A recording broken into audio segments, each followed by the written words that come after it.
Hello, hello, and welcome once again. J76NY here, episode number 29 of our playthrough as the douchebag, Anton Rayne, 4th president of Sordland and dictator at heart. We have a lot to do this episode.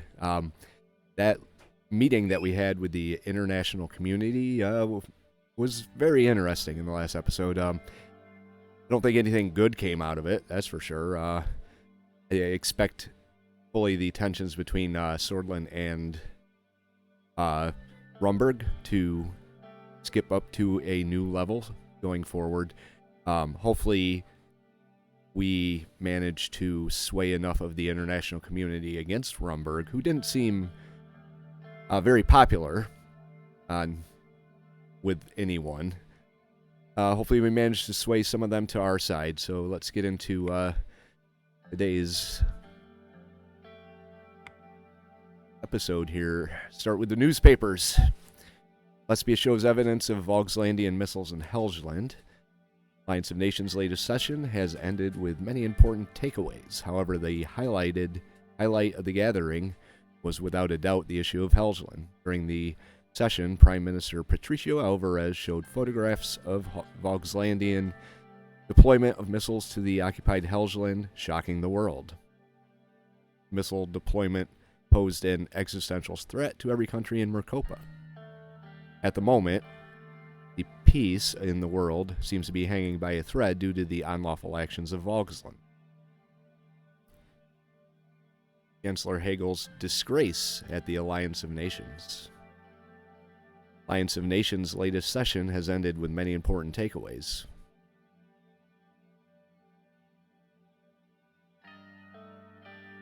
They really need to vary that up a little bit. In a display of shameful behavior, Chancellor Hegel has repeatedly interrupted the Agnolian Prime Minister Van Horten and went so far as to require the intervention of the Speaker. We would like to remind that this is a meeting of leaders of the world, not a village council. Wow.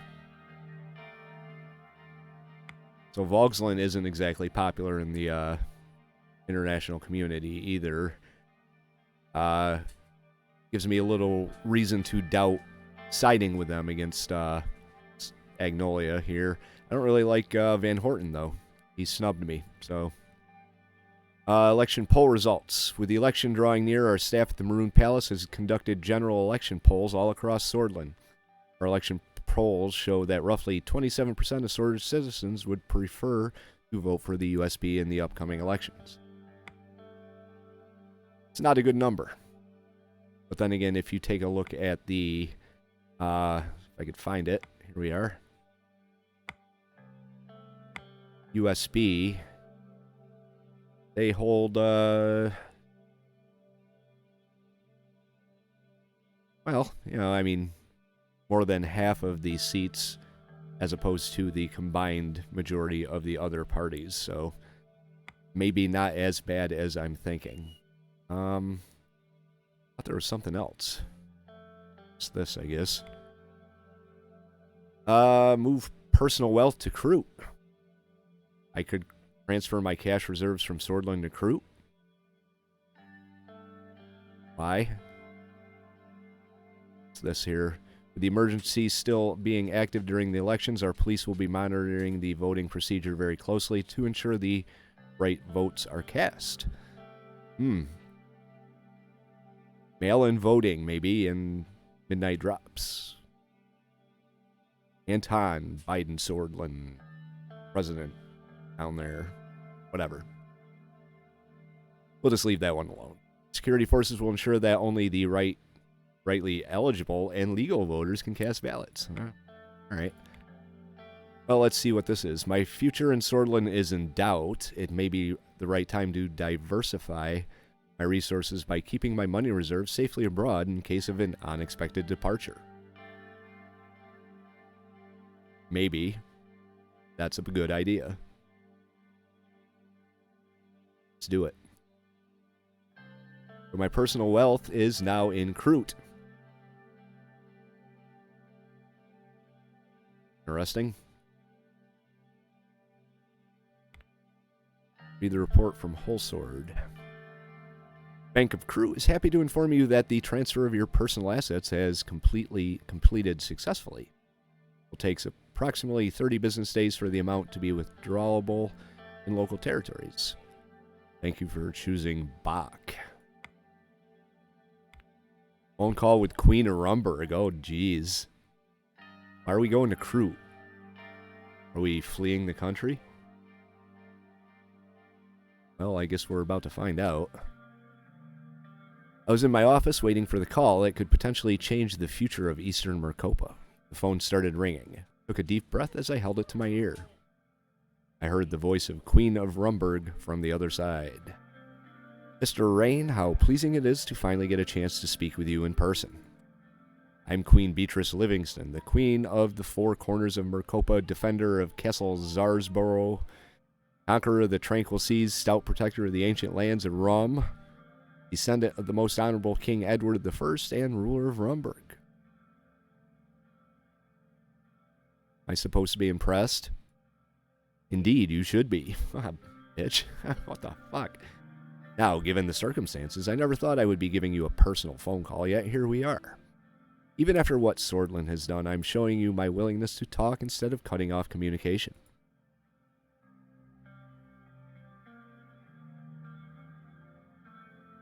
I did not hang up yet. That should show you my willingness to listen to your whining. Such vulgarity as expected. Please listen to me carefully. This is your last chance. I'm offering you a peaceful way out of your dire situation. My demands are simple. You will give us control of our stolen ancestral homelands as stored in Narble. You can kiss my ass. Those cities are surely of lesser importance to you, judging by the way your country has treated them. That's all I ask. If you fail to comply, to put it simply, we will take them by force. A war, Mr. Rayne. So please, I beg you to have reason. Think of your citizens. Think of your people. Do not enter a war that you have no chance of winning. You must be out of your mind if you thought I would give in to your threats. You dare insult me, that your time is over, your highness, along with your country. I will see you on the battlefield. I will not lead my country to war. Peace must be remained by any means necessary. Only as stored in Narble, nothing else.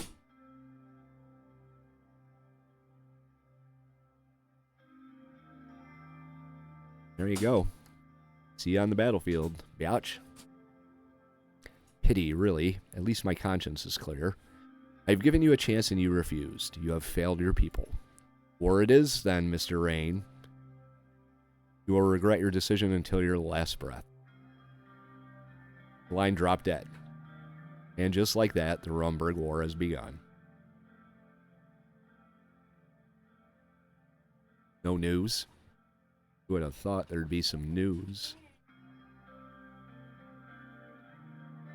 Well, we're at war with Rumberg now. Private meeting with David Wissy. David had scheduled a private meeting with me, but he didn't specify what it was about. President, may I come in? Take a seat, Mr. Wissy. He slowly made his way towards the chair in front of my desk and sat down. First of all, thank you for your time. Make it quick, dude. Got a war to run. Of course, I will be as fast as I can. Wanted to ask you how you were doing. Looks like war is truly upon us. Yeah, I kind of pointed us in that direction. Thank you. Must be taking a toll on you, just like it did on me all those years ago. But of course, I won't presume to understand what you're going through right now. I was never the leader of a nation during wartime, after all. I'm fine, thanks for asking. Only interested in the results of this war, nothing more. Please be sure to take some time for yourself. If you ignore the mental fatigue, it will slowly creep in on you. It will poison your thoughts. I'm not in the mood for lectures, old man. Don't mind me, I'm just an old man getting ahead of himself. And he started coughing and wheezing. It's been many years since you were in my classroom. There's one thing I learned from you is that power changes people. I came here like this, dude. I was an asshole from the start, so makes them do things they were not imaginable before. Hope you're not trying to take a stab at me, David. It's just a simple observation. Don't pay heed to this old man. However, I heard a conversation the other day near a newspaper stand. It piqued my interest, so I kept listening. They were talking about you. They were calling you a die-hard Soulist. What do you think about that? They weren't wrong. My father, Arthur S. Wissy, used to say, always know yourself. Good to know what that you do. So, the elections are fast approaching. How are you feeling about your chances? We will win no matter what. Good, that's good. What a leader should say. I'm afraid I have an announcement to make to you. Go on. After the term is done, I will be retiring. For what reason? I've been in this line of work for many decades now. I swore an oath to myself years ago. I would quit if I ever felt like that I didn't have the physical capabilities to serve anymore. At that point, I would become a hindrance. That time has come, Mr. President. My bones are aching, my hands are shaking, my voice is failing. Sounds very Monty Python-ish, doesn't it? Besides, I'm sure you can find a younger minister who is a little more full of life. He winked at me and chuckled, which turned into another cough. Thanks for letting me know. An honor, Mr. President. Stood up to leave. Give him a hug. Why not? Best of luck, Anton. Thank you.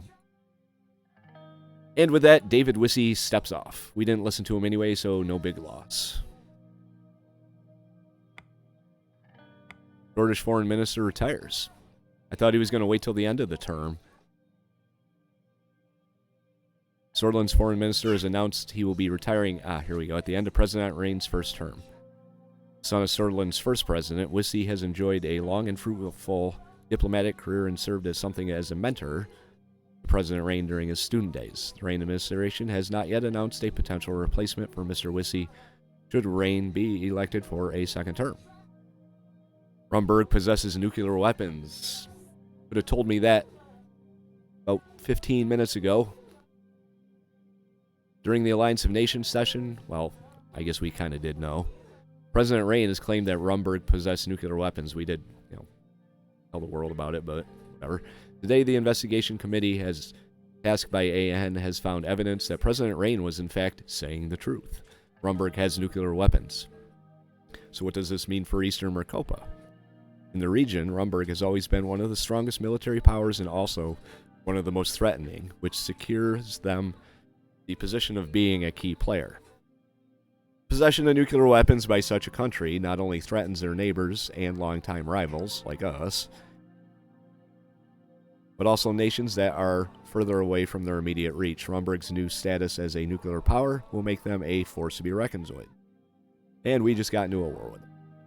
So, see how that plays out.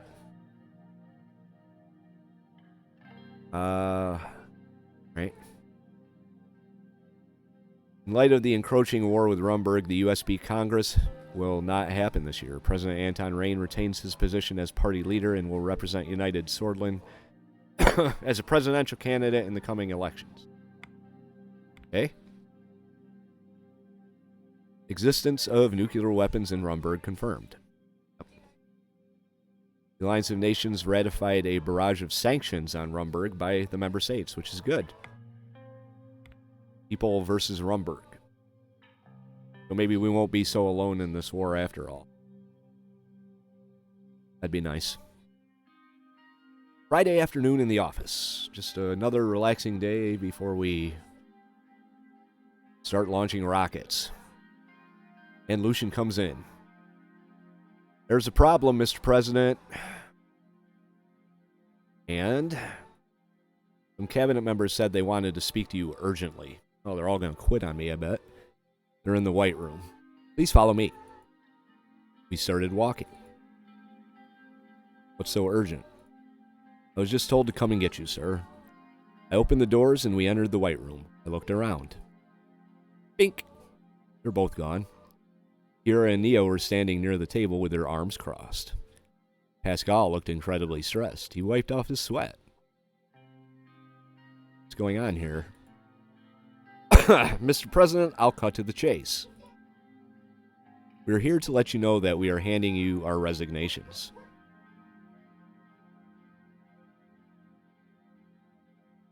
Trying to sabotage me before the elections. That's not why. We simply cannot go on anymore after what happened. You're betraying me, then. This is nothing as grandiose as betrayal, but I suppose we owe you our reasons. How could you create the secret state police? How dare you attack the very values this country stands on? You will go down in history as a dictator. This is a direct breach of the democratic process. You are responsible for destroying the lives of the representatives that this country has picked. What is most upsetting is the fact that we would not know any of this if not for those leaks. Your very own cabinet did not know any of this. Know any of what? I did everything in the open. What's your problem? I actually followed your advice, you dick.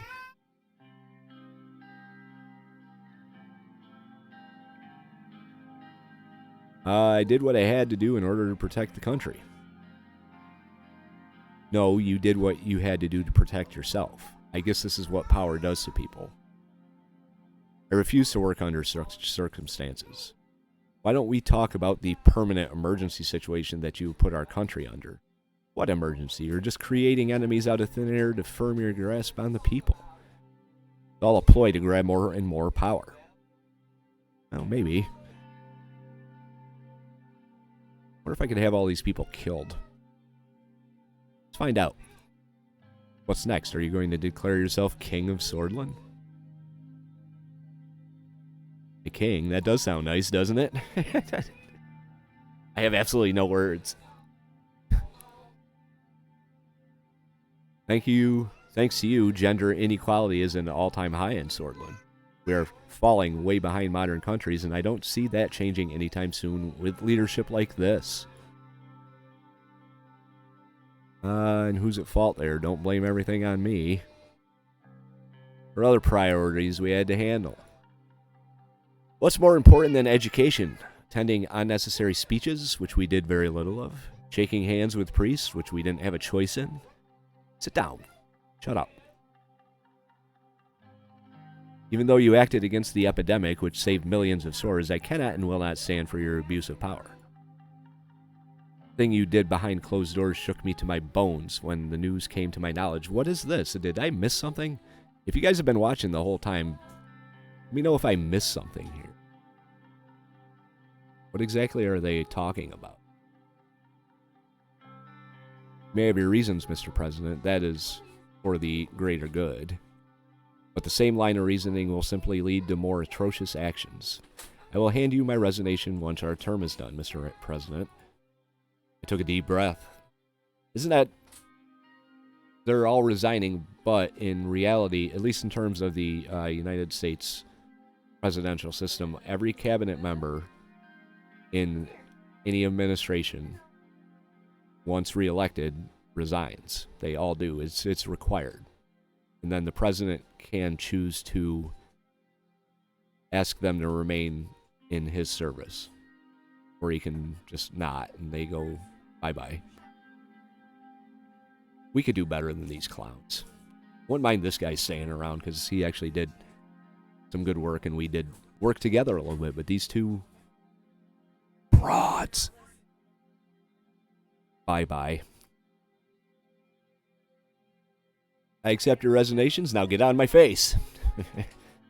Minister left, and I took a seat alone in the White Room. Kira was too radical for this country anyway. Neo was a great minister of justice with a good track record. Pascal's heart was at the right place, and it's sad that he was leaving. People come and go. Such is life. All right. Well...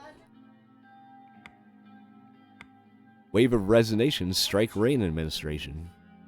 According to Maroon Palace insiders, several key members of Rayne's cabinet approached him yesterday to hand in their resignation letters. Blah, blah, blah. Future of Rayne's cabinet. Following last week's shocking resignations from the cabinet, eyes turn to President Rayne as his term is approaching its end. He is currently not in a favorable position with a considerable number of empty seats in his cabinet. No selection for the vacant seats have been announced yet, however, the timing bears a lot of questions about the stability of the administration. This is, without a doubt, going to have a major impact on the elections as President Rayne is gearing up towards his possible second term. Win or lose, we aren't going to see it, so this is all about cabinet. I thought they were going to wait.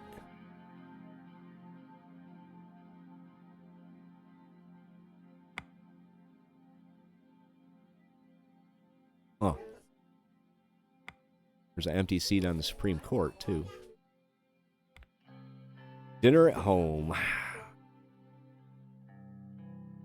The election's looming and war on the horizon. I'd practically been sleeping in my office lately. But tonight I made a deliberate effort to get home early.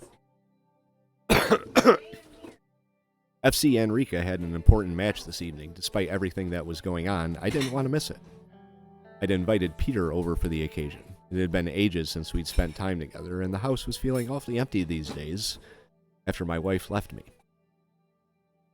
I did not know if it was my imagination, but there seemed to be more guards outside my complex than usual. I hurried past them and went inside. I locked the front door behind me.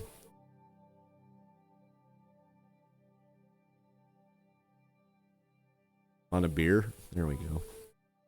Peter raised an eyebrow. Only if you don't have anything stronger. True alcoholic. Peter glanced around the house. With Monica and the children's belongings gone and my work documents spread everywhere, it barely resembled a home. Look at us, a couple of swinging bachelors. It's like in the old days. One way of looking at it, I guess.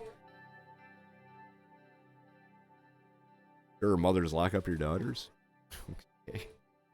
Very convincing. Don't you worry, you'll find another woman deserving of the great Anton Rayne. Night's not the time to start looking. Especially seeing it's just you and me there, bro. Peter ducked into the kitchen and took 2 beers from the fridge. Thanks for the invite, Anton. I think we both deserve a night off from politics. We went into the living room and settled into our chairs. The game was about to begin. Right before kickoff, all of the members of FC Enrica suddenly lay down on the field. Now, this seems like it's kind of heading in a particular direction, doesn't it? Captain stood up and explained that the president of Sordland had a substantial stake in the team. In protest of my despicable actions, he and his teammates would not be playing tonight. Throw a heavy paperweight at the TV. Broken glass flew everywhere. Whoa there, cowboy. Can't even watch a goddamn football game anymore. Why can't they just stick to kicking the ball around? Why bring politics in? Anton, something on your mind? War. I don't want to stay in politics. I can't wait for a fresh start in politics once my term ends. We're sticking around, buddy. Now that's the Anton Rayne I know and love. I'm going to crush all of my enemies. See them driven before me and hear the lamentations of their women. Damn right you will. You'll be right there by my side, Peter. Nice to know you didn't kill yourself this time around. And I'll be right there with you. Yep. Thanks, that means a lot. Sorry I broke the TV, but you can still stay for a drink or two. You don't mind, Peter. I'd rather be alone tonight after all. Let's get drunk, bro. Thought you'd never ask. Cracked open 2 beers and we raised the bottles in a brief toast. Maybe this would be my year after all. There we go. That was fun. Monica. Wait, maybe I better do this first. Rumberg War Planning Meeting. First family divorce finalized. That was quick. Perfect Sordish family we saw at the beginning of President Rayne's term turned out to be an illusion. Anton and Monica Rayne have finalized their divorce, with Monica and daughter Deanna now living in a small apartment on the outskirts of Holsword as Rayne occupies the presidential complex alone. Those of us who were paying attention saw earlier signs of trouble in the paradise during the Benfey Festival. At subsequent public appearances, the couple appeared to be on shaky ground. We wish both the Raynes the best. Oh, thanks. Alright, let's plan a war. I arrived at the Ministry of Defense and entered the war room to discuss the war plans with the general staff. I had never seen this room so packed with people. Every single top-ranking general and admiral in Sordland was in attendance. In addition to the military officers, their assistants were spread out around the room. They stopped their clatter immediately and saluted me. Joseph was standing over the table arranging tokens atop an oversized map of Sordland and Rumberg. He walked up and saluted me. Cut the chatter and let's start. The general sat down and I took my seat at the head of the table. I took a look around. General Vulcan nodded at me. Joseph stood up and picked up an extendable pointer from a shelf on the wall. Chattering among the staff began again. Joseph extended the pointer and loudly hit the map on the table right in its center. Whap! Good job, Joseph. Love you, bro. The room immediately went quiet. Everyone had their attention on Joseph. He turned to me. May I begin? Please do. Everyone in the room has read the reports that the Queen of Rumburg is getting ready for a nationwide speech in 2 weeks. We have credible intel that she will be announcing a declaration of war against Sordland. The Rumbergian troop movements of the last 24 hours indicate that they are bolstering their frontline strength. The time has come. Mr. President, at this point we are sure that we are preparing for a large-scale invasion. To say that, I am worried would be an understatement. This will sure make us the enemy of the Queen, but if we triumph, it won't be a matter... Wait, I have faith in our soldiers? They are preparing for a large-scale invasion. Not us. This will surely make us the enemy of the Queen, but if we triumph, she won't be matter enough for us to worry about. Okay, we'll go with that one. She's out for blood, that's for sure. They think they will emerge victorious. And let's prove her wrong. I like the go-get-'em attitude, Vulcan. How's their military strength compared to theirs? The estimates put their active military personnel at around 900,000 to 1 million. Meanwhile, we have approximately 200,000 soldiers on the ground. Whoa. Uh-oh. As for their air force, our estimates put their number of aircraft in their fleet at around 700. We have approximately 410 planes, of which 140 are state-of-the-art jets. Our fleet currently totals up to 60 ships and approximately 60,000 sailors. Fortunately, the main theater of this war will be on land, so their navy will have a limited impact, but their million-man army won't. I predict that they will try and block our seaports, reducing our trade and disrupting our supplies. Meanwhile, Rumberg has around 110 ships, and according to our latest intelligence report, high-tech submarines as well. Regardably, we don't have an estimate on how many submarines they have. Queen has ensured her royal submarines are under state secrets. Thus, our intelligence officers are having a hard time spotting them. Overall, their numbers may seem superior, but I would like to remind everyone that wars are not won with numbers alone. Ask Russia. They're finding this out. But they will keep going. So they have the numbers to spare, and spare them they do. Joseph glanced over at the generals and stopped at Vulcan. He shook his head. What are the odds of success? Odds of success? Let me tell you something, Mr. President. Rumberg doesn't have any idea what or who they are dealing with. We will destroy their armies and send them back to whatever hellhole they came from. Some of the generals laughed. Rest assured, Mr. President, I am more than confident that we will win. How soon can we start? Judging from their movements and the insider information we have received, we have 2, maybe 3 weeks if we're lucky. There's a collective gasp from some of the general's assistants. I understand the situation. Good, now we have to talk about our defensive strategy. Let's begin with our land forces. Oh. We currently have the 1st Army deployed at Estord to reinforce the border. This is the place they will most likely attack from. The 2nd Army is standing by at Laren for a possible assault from the north.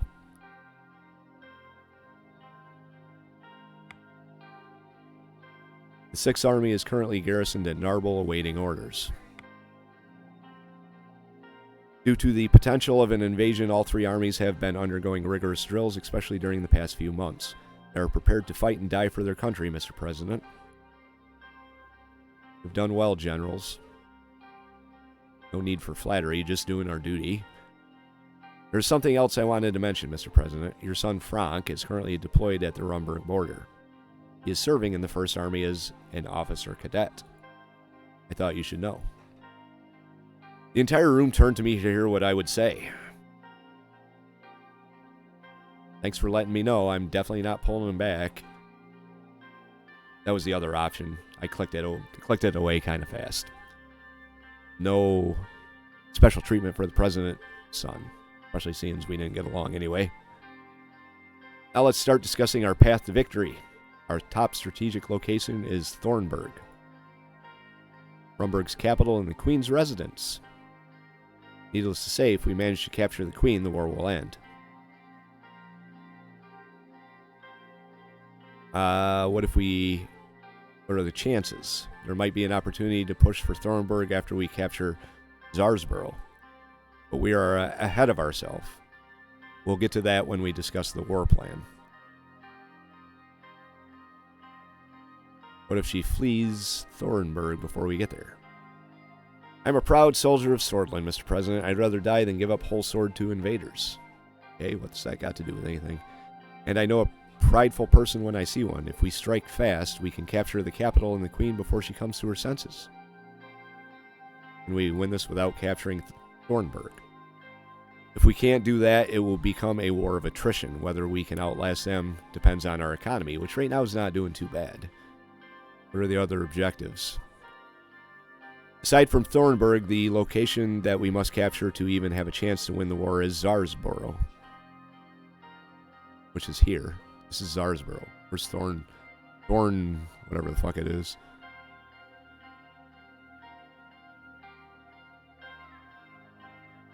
Where the hell is it?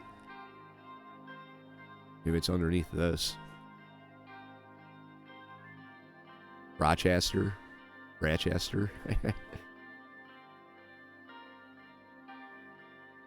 Okay. Zarsborough is the intersection of Rumberg's complex railway system. If we take it, we'll have more options on both the offensive and defensive. Good thinking. Another strategic location is Dome. Capturing Dome will prevent us from being surrounded and cut off from the east. Also, it looks like they've got a pretty extensive rail system going through here with roads. Not as bad as this, though. Alright. We'll also reduce the battle line we have to cover with our limited numbers. I will be frank, we can't fend them off alone. We need help. We don't need anyone else to protect our country. Sordland will stand alone as always. You're talking about fighting against 1 million men. 1 million. Well, he is the one that wanted to, step up the numbers. You're the one that wanted to beef up their equipment. So here's the hard truth. We are alone in this war. Maybe we should try to get some allies after all. Yeah, Need to do whatever we can by ourselves. I know we can win this. Your confidence is inspiring, Mr. President. At any rate, that's what we're dealing with. Let us move on to our war strategy. Heard the sound of boots running down the hall. A soldier rushed in, urgently pulled Vulcan aside and whispered in his ear. The general's face turned white. He hurriedly straightened the lapels on his uniform. Mr. President, it seems we will be joined by a very esteemed guest today. Oh, I wonder who that might be. Who is it? Tarqin Soll.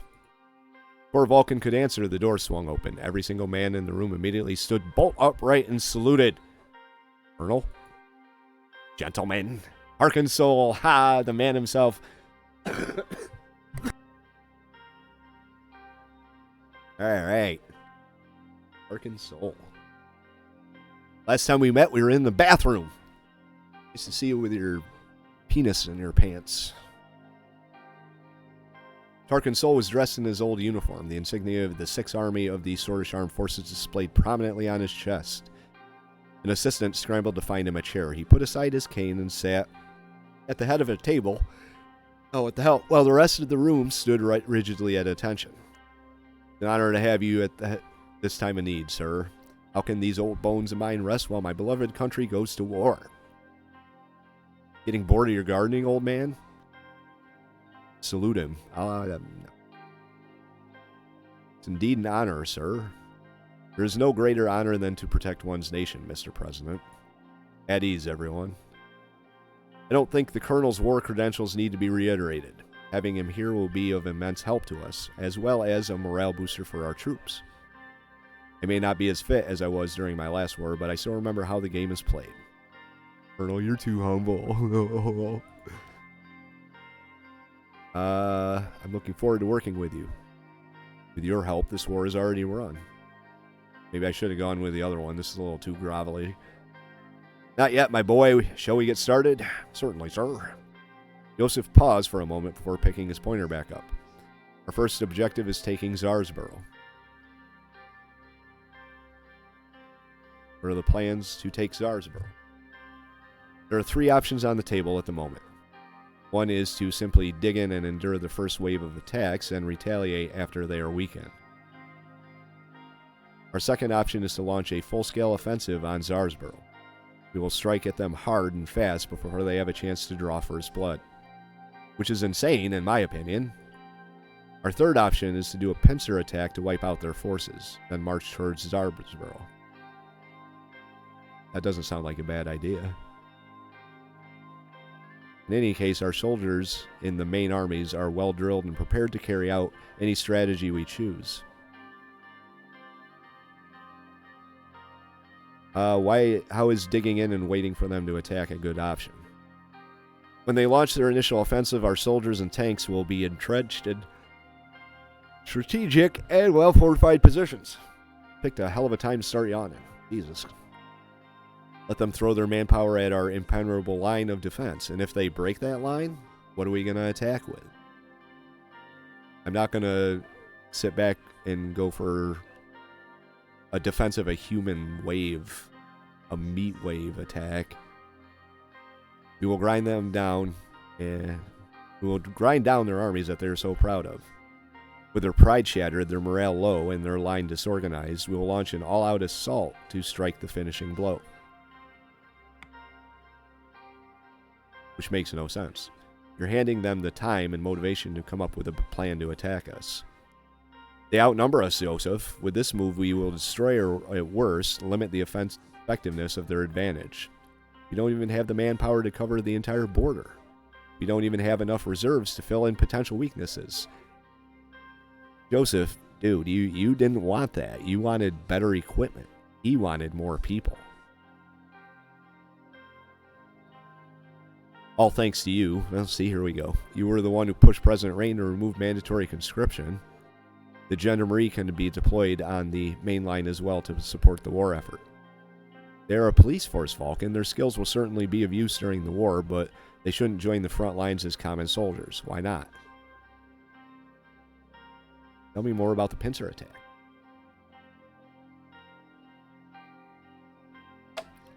We will feign at an assault on Krimsrad with the full intention of tricking the enemy. Casualties are expected to a certain extent so that Rumberg does not become suspicious of our real intentions. When they believe they are winning, they will push for Estord. With their confidence so high, they will never expect the 2nd Army from the east and the 6th Army from the west, which are holding their striking positions. At the moment they capture Holsword, we'll pull the trigger. Why let them capture Estord? Our bombers will strike at the logistical hubs behind them, after which we will attack Estord from all 3 sides, destroying enemy forces. I don't know if I like that. Well, I mean, draw them in. It might be something. While Rumberg is recovering from its losses, Zarsborough will be ripe for the taking. That's the time for us to immediately launch a counter-offensive towards Zarsborough and take the city. Our modernized army is trained and equipped for such a task. The Gendarmerie will be of excellent help during our strike at Estord. They know every nook and cranny of the city. I am confident that we will achieve complete victory with my strategy. Why can't we just launch an assault on Zarsborough? If we choose to assault Zarsborough, our first step will be to have our bombers strike them on the front line, more precisely at strategic points on the path to Zarsborough from Estord, which I can't seem to find. So, oh, there it is, right there.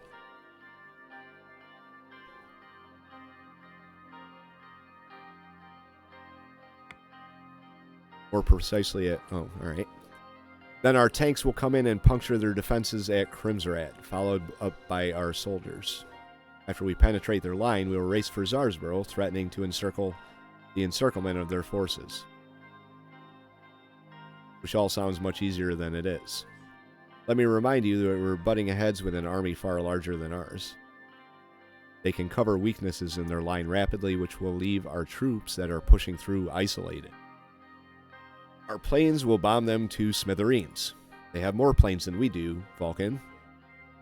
With what air force? We will be overwhelmed by Rumberg's planes the moment they take off. He's right. Without air superiority, our troops will have a tough time on the field. Right, I'm ready to choose our first move. I would suggest that we do not strike Zarsborough right away. I agree, Tarqin. I agree 100%. General Kruger, your confidence and bold strategy are commendable, but a blunt, by-the-book approach like this will only work if our forces are equal in power. I apologize for my incompetence, sir. Let me lick your boots. Looking at the plans that have been proposed, I don't see a path to victory by ourselves. What is your decision on the first phase, Mr. President? Well, that doesn't really strike me with a lot of confidence, you old fucker. Let us dig down and invite them to certain death. We'll need to fight smarter if we are weaker. Let's go with Joseph's pincer plan. We will show them what we're made of. Let us march towards Zarsborough.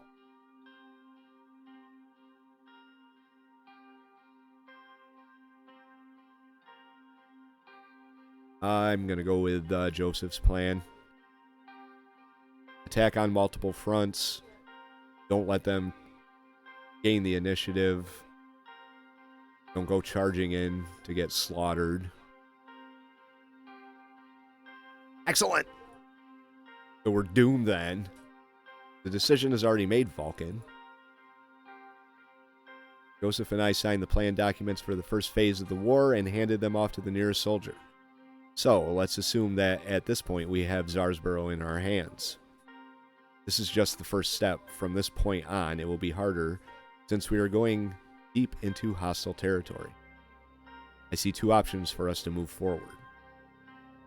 We can continue pushing towards Thornborough and capture the Queen, or we can turn our attention towards Dome. We risk being flanked from the east with either strategy, but it is a risk we must take. Any questions? I want to hear about this Dome strategy. Dome and Zarsborough are excellently linked logistically. There is a railway between the two cities. Yep. Just like the L1 between Lockhaven and Holsword. This will aid us in transporting military supplies and troops. We can easily launch an assault on Dome within half a week after taking Zarsborough. With that said, control of the rail system is key because Rumberg can utilize it as well. It's a good point. If they can withstand our assault, they can launch a counteroffensive with ease from the direction of Dome to retake Zarsborough.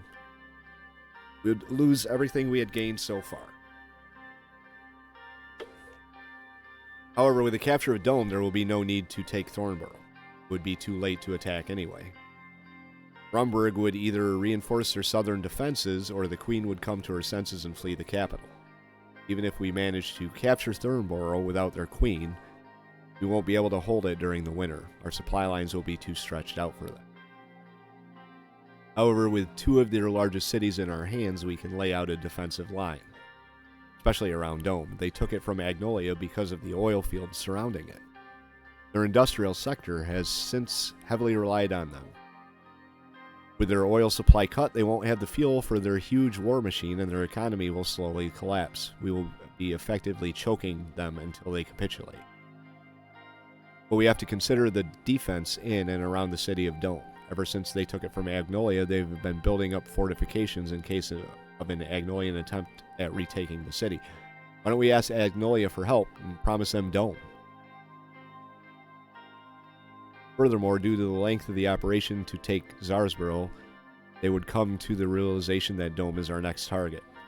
There's no guarantee that we can take a well-reinforced and fortified city while holding the line at the western and northern fronts. The Gendarmerie can stay behind and protect our flank from Zarsborough. Your opinion, Colonel? Our chances certainly seem high. You've done well for our military, Rayne. Mr. President, to you. Luckily, we have a defense-in-depth strategy thanks to our reinforcement armies. Whichever strategy we choose will have some room to maneuver. We should push for Thornborough. Our modernized forces will serve this purpose best. Your decision, Mr. President.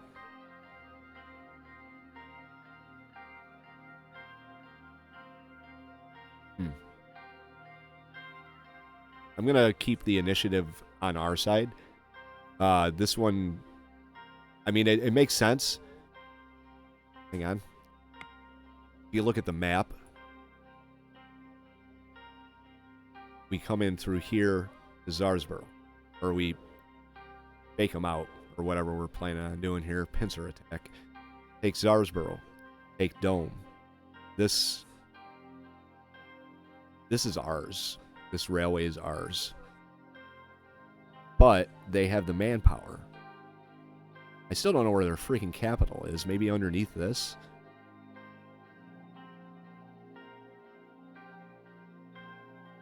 God, this is a tough choice. I tend to agree that if we have the, like I said, the initiative, we need the initiative on our side. If we have it, we can keep going. If we stop, they can marshal their forces. We'll march towards Thornsborough and end this war with a decisive strike against the enemy. There we go. Decision's been made. Yes, it has. I'm warning you, if Rumberg listens to their well-trained officers, this plan will not work. I'm adding it to our battle plan. And that, gentlemen, is our plan against Rumberg.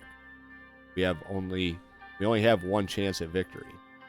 If we falter at any point during this war, it will be the end of Sordland as we know it. Mr. President, we will need your executive order to mobilize the forces. Handed me the order and waited for me to sign the document. Its title was Operation Fallen Crown. I like that. Sign off on it. They didn't even give me the option to have cold feet and back out. That makes it official then. All can turn to the generals in the room. We have work to do. Get back to your posts immediately. Generals saluted and the war room dispersed to begin the preparations. Only 2 people were left in the room. Me and Tarqin Soll.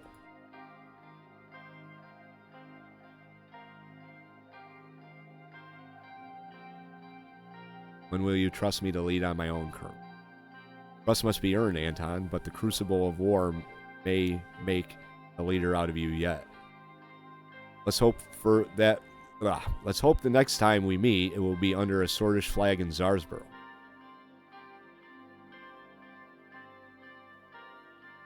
When we win, I'll personally invite you to supper in Thornborough. Soll saluted me and then headed for the door. I stood there alone in the war room, looking at the map of Sordland laid out on the table. I picked up one of the little metal tokens on it and turned it over in my hand. It represented thousands of men who were willing to die for this country, for me, including my own son. I hoped I would not let them down. All right. So war it is.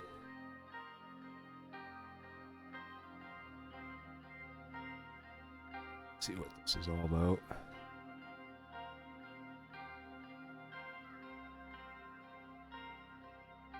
A nationwide mobilization order has been issued to reinforce our manpower pool.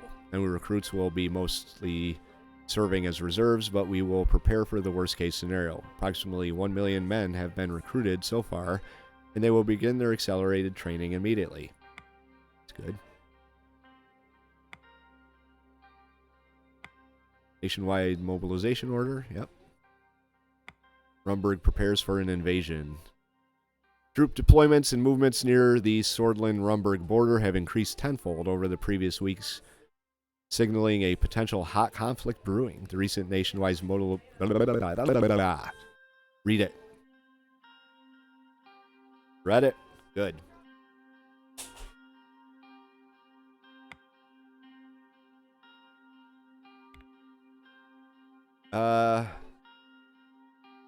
Republic of Agnolia officially put forward a bid to join ATO. It is likely that they will be entering the Arcasian sphere as President Walker has tentatively accepted their bid to gain more foothold against CSP. Vogsland earned... Okay, that's a joke. Democratic Republic of Vogsland hereby reiterates commitments to peace in eastern Mercopa. Right? Really? Just not that island. That's fine. The fuck? Hypocrites. Proclamation of war. In order to address the decades-long atrocities committed by Sordland once and for all, effective immediately, Her Majesty Queen Beatrice Livingston declares the state of war exists between the Kingdom of Rumberg and Sordland. Rumberg closed all diplomatic channels with Sordland and blocked all incoming and outgoing communication. Our intelligence and army reports that troop movements on the border are indicating a preparation for invasion.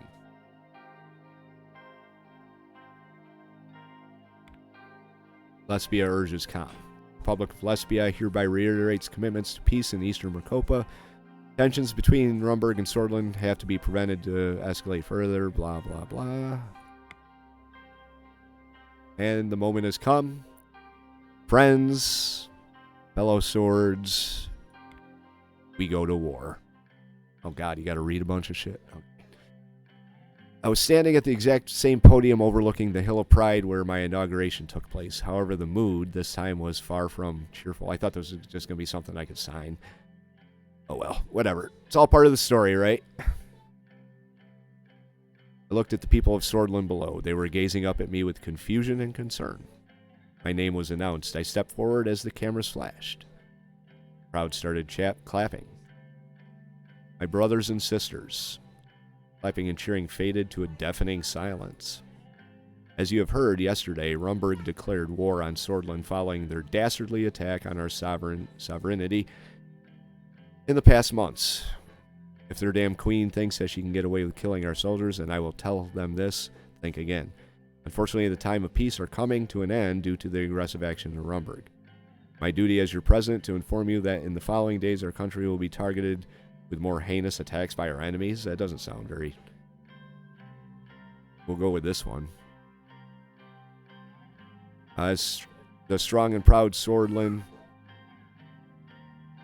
we have many enemies because they are jealous of us, of our prosperity. As Sword citizens, we have all sworn an oath to this country, and we are prepared to defend it to our last breath.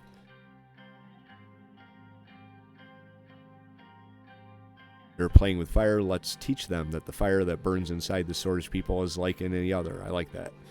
They used our good intentions to maintain peace. We didn't really try.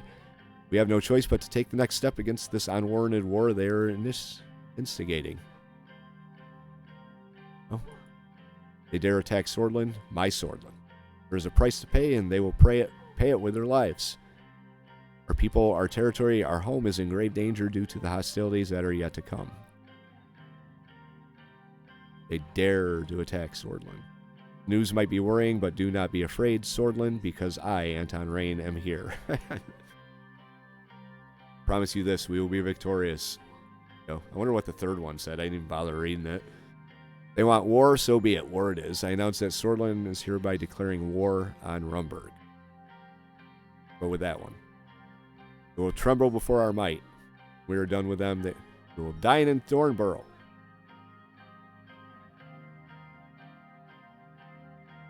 A Morgana West so there we go. Crowd started chanting my name. Soldiers and military staff stood up and saluted me at the same time. Salute the crowd. I left the podium as the crowd roared even louder. People seemed to be on my side. Regardless of my bravado during the speech, I was worried about what the future would bring. I had to wait and find out. And so do you. Anyway, we're at war. Huzzah! Alright guys, that's going to do it for this episode. If you liked it, hit the like button. If you have any thoughts, tips, or advice going forward, put those in the comments section down below. If you want to follow along through the douchebag playthrough, what's left of it, see how we do in this war with Rumberg, hit the subscribe and you can come along with us, and we will see you for oh boy, our war with Rumberg. J76NY saying thank you very much for watching, and have yourself a very good night.